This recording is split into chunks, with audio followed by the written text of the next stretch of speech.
pourquoi c'est souvent plus difficile de quitter quelqu'un dans une relation que je dirais complexe, que certains vont appeler toxique, mais c'est un mot que j'aime pas beaucoup. En général, les gens vont me dire, voyons, ça devrait être bien plus simple de quitter une relation qui est difficile à vivre. Mais dans ce cas-là de relation que je vais vous parler, qui est très fréquente, c'est souvent l'inverse et c'est très difficile. Pourquoi? Parce que quand on est avec ces gens-là, c'est comme si ils viennent combler notre plus grand manque.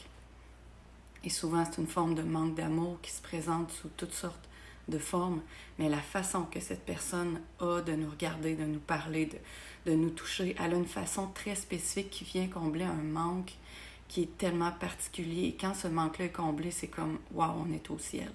Mais aussi, cette personne-là vient correspondre à des fantasmes, des rêves, des souhaits qu'on a depuis tellement longtemps.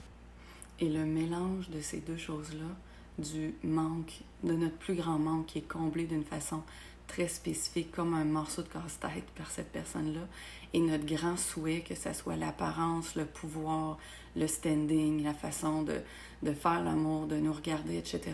Et on a comme un rêve, puis la personne correspond à ça.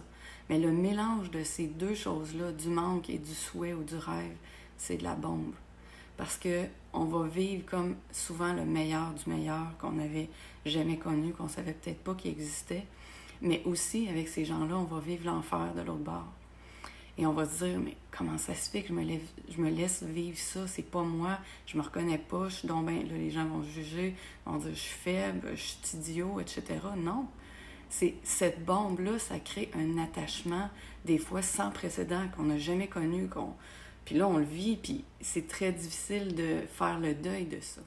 Donc, on va se laisser vivre des choses qui, souvent, nous font beaucoup de mal, mais on s'auto-manipule soi-même parce qu'on a peur de sortir de ça.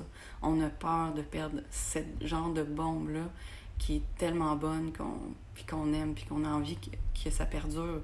Fait qu'on va s'accrocher au souhait que peut-être que ça va s'améliorer, peut-être que la personne va changer, peut-être que ci, peut-être que ça, en espérant garder le meilleur du meilleur. Mais après un moment, on se rend compte que c'est plus ou moins ça et qu'on est comme prisonnier. On s'est auto-manipulé et des fois, on a laissé l'autre personne nous manipuler aussi. Mais vient un moment où il faut comme prendre du recul, puis petit à petit, vraiment travailler sur nous et réaliser c'est quoi mon manque ultime que cette personne-là vient combler, c'est quoi mon souhait ultime.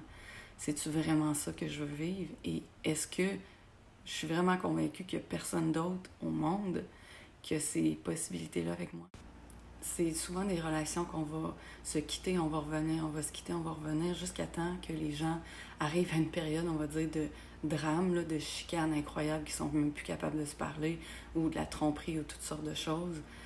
Et à un moment donné, ils vont réaliser que là, ça a été trop loin, puis que ça fait trop mal, puis qu'on a besoin de prendre soin de soi, de vraiment se dégager de ça, parce que ça devient comme une drogue qui est néfaste, puis on n'est plus nous-mêmes. Toute forme de drogue, même si c'est pas réellement de la drogue, quand t'es plus toi-même, c'est danger, là. Prends du recul, retrouve-toi, observe ce qui est en train de se passer, puis découvre en toi c'est quoi ton manque, parce que à un moment donné, on réalise qu'on est capable de combler nos manques par nous-mêmes et qu'on va attirer des gens qui nous conviennent pas mal mieux quand on va avoir appris à gérer ça puis à comprendre ce qui se passe en nous finalement.